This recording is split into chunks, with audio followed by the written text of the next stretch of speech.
In northern Thailand, near the border with Myanmar and Laos, a chain of limestone hills rises from the plains of Chiang Rai province.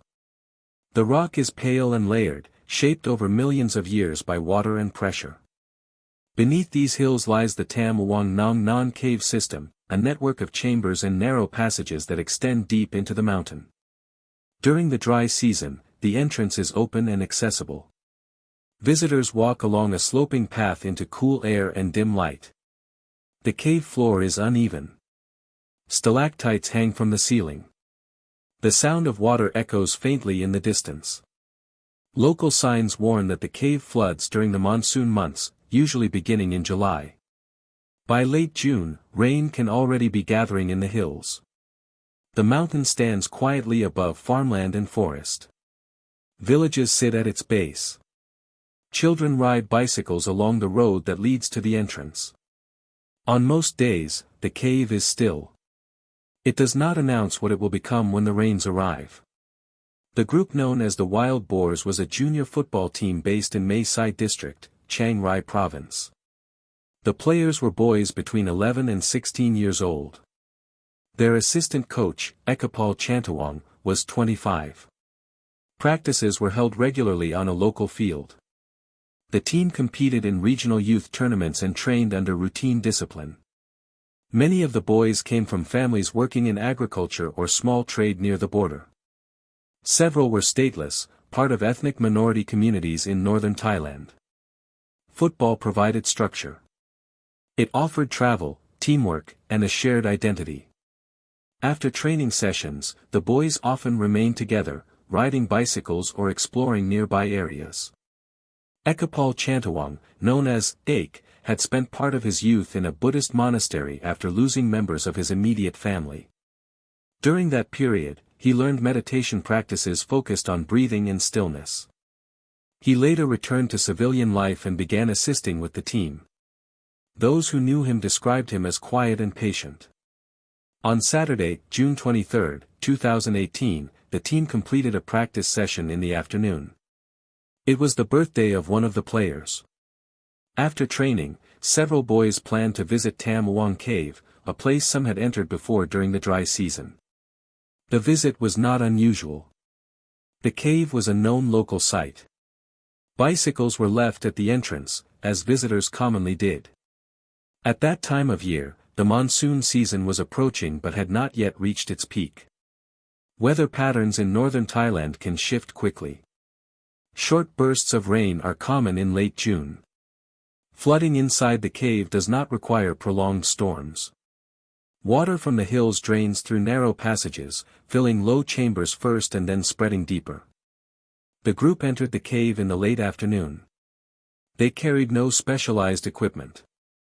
Some had flashlights attached to their phones. They expected to be inside briefly.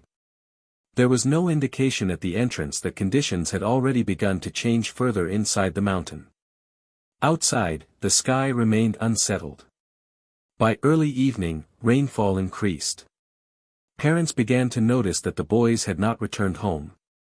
One by one, families contacted each other. Bicycles were eventually found parked near the cave entrance. The entrance itself was partially flooded. Local authorities were alerted that night.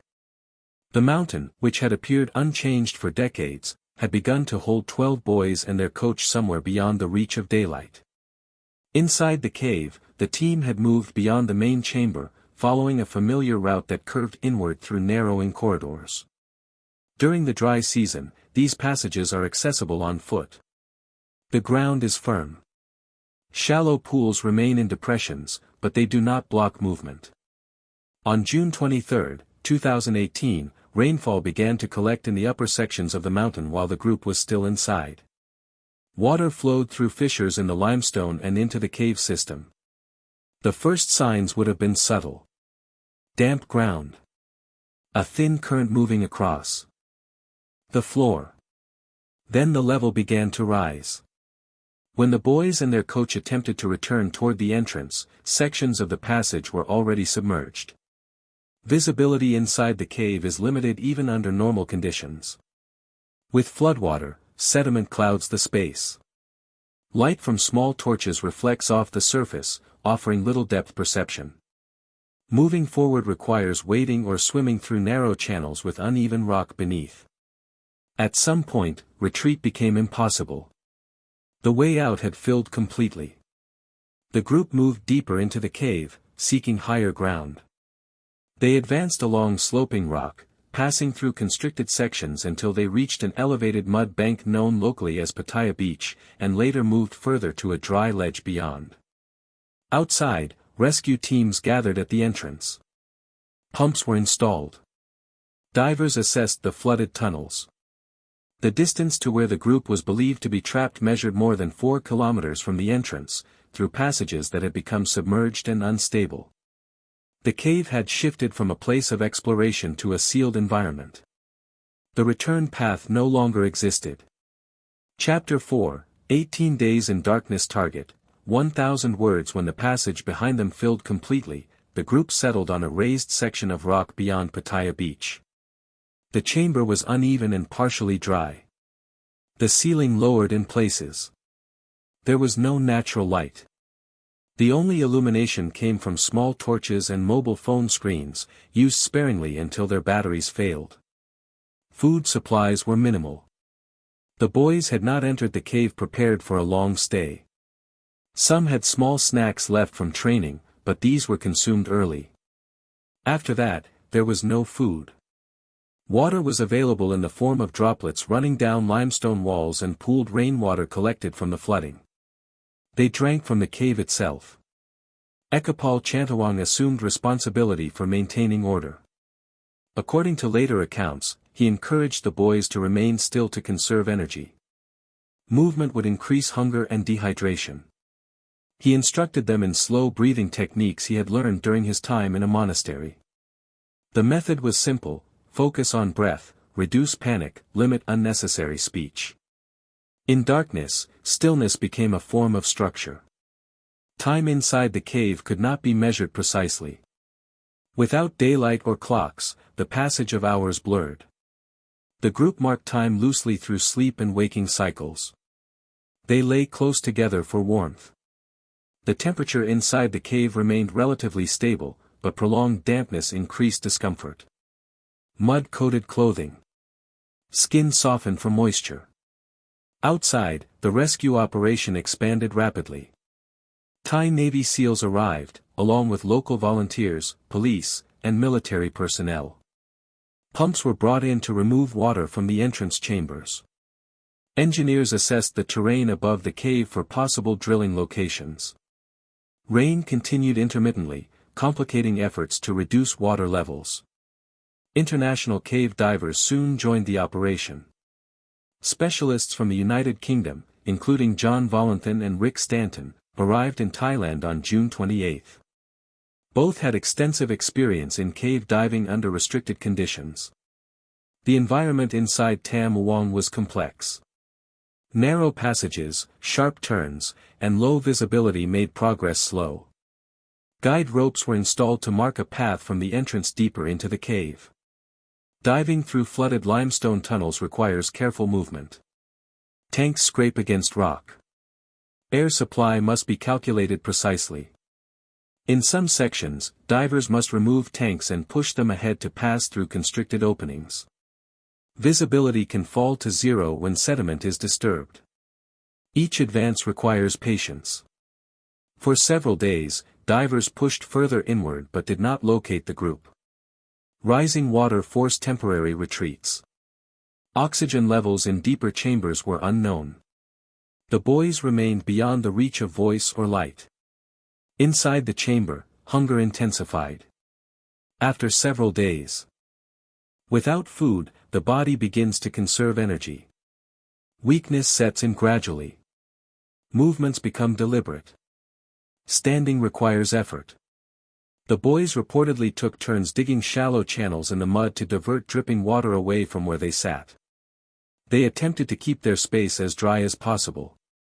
Coach Ekapol later stated that he apologized to the parents for leading the team into the cave. During the entrapment, he shared meditation techniques to calm fear.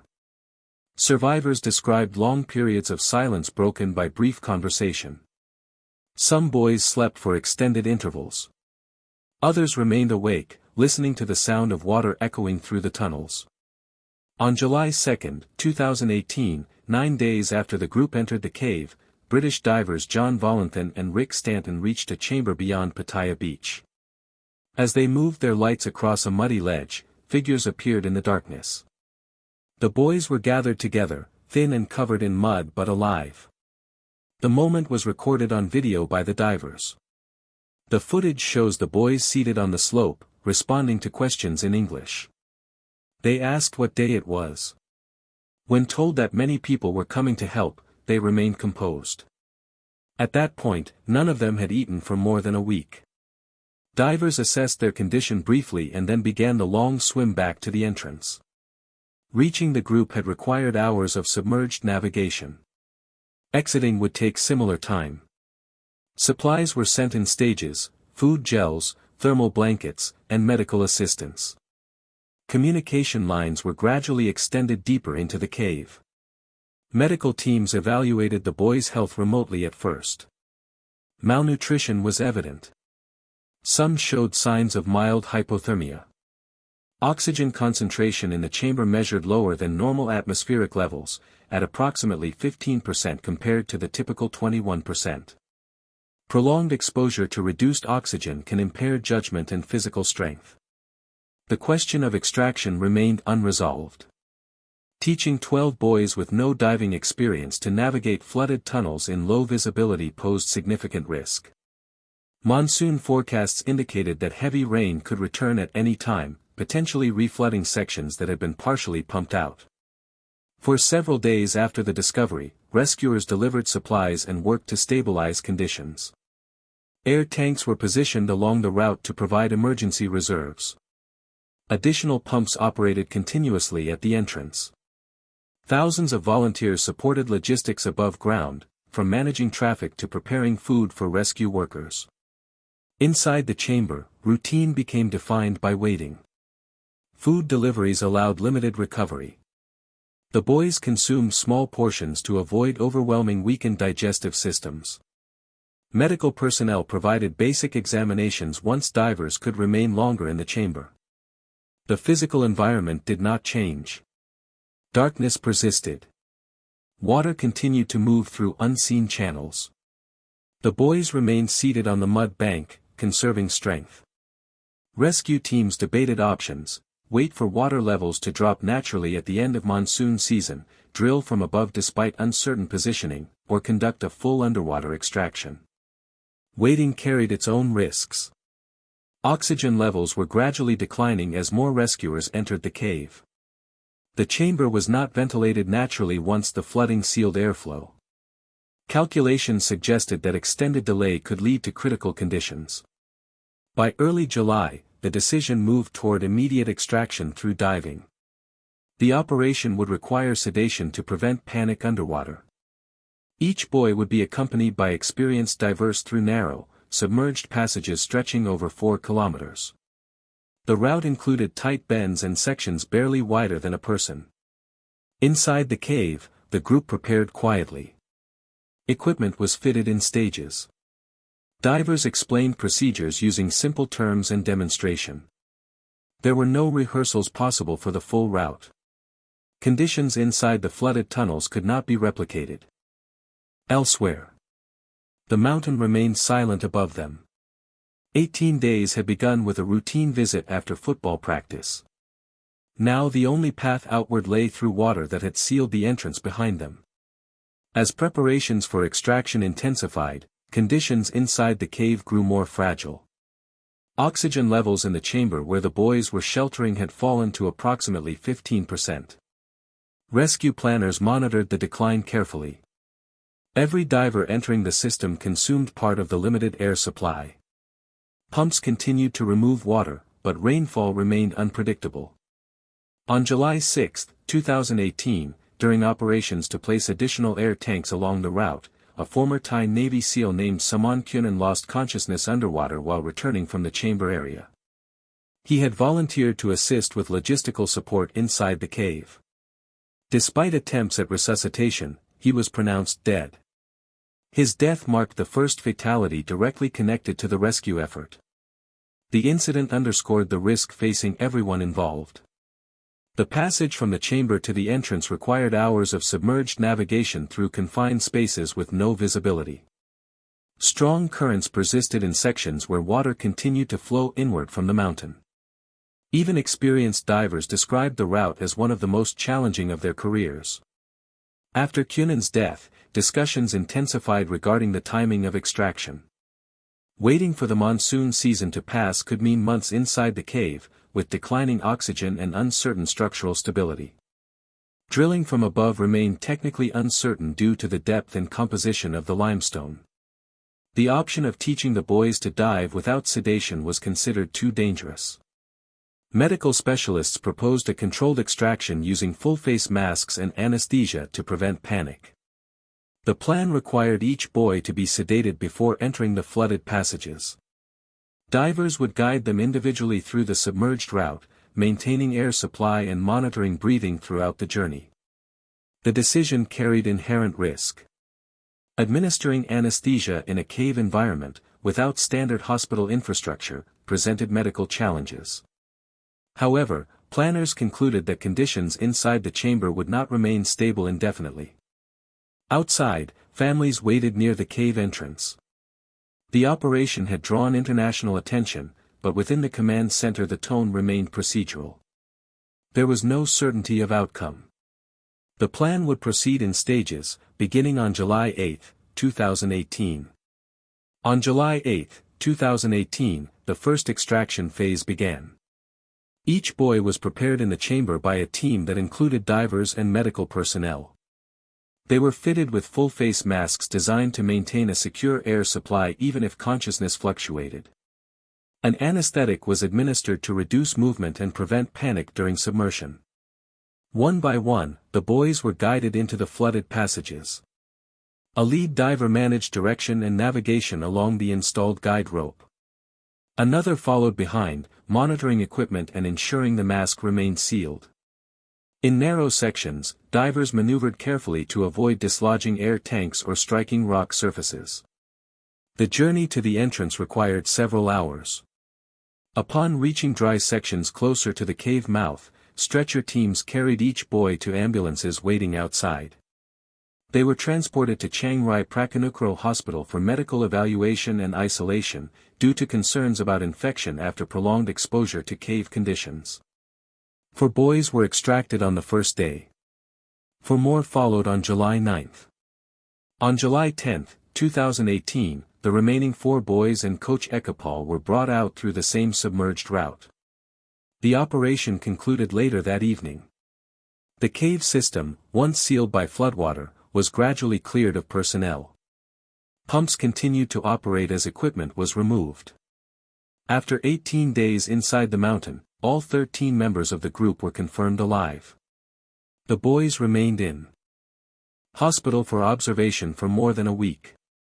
Most showed signs of mild pneumonia, weight loss, and minor infections.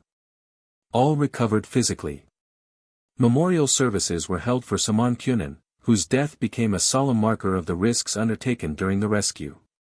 In the months that followed, the Tan Luang site was formalized as a national park attraction with improved warning systems and seasonal restrictions.